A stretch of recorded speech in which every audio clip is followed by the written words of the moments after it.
Okay guys, I think I can hear the customer coming back of his car. Yeah, here he is.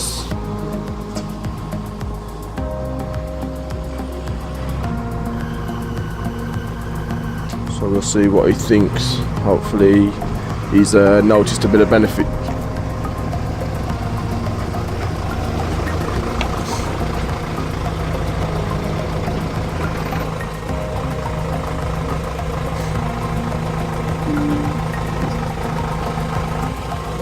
Do you think? Yeah. Any benefits at all? The power delivery seems a lot smoother. Yeah. It picks up a lot faster, so it feels like the turbo's going. Okay, great stuff. It's a lot smoother on the idle as well, so it's not done. Nice, I had another one of those today, so yeah, it's 2 in a It's row. not feeling too rough while it's just sat there as well. So Nice. Obviously we managed to find the injector related code, which obviously wasn't triggering an engine light, so obviously you know about that now.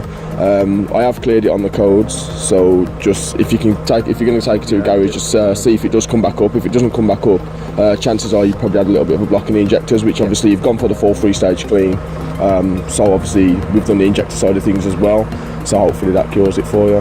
So I'm glad you're happy with it. Cheers. Thank you. Cheers.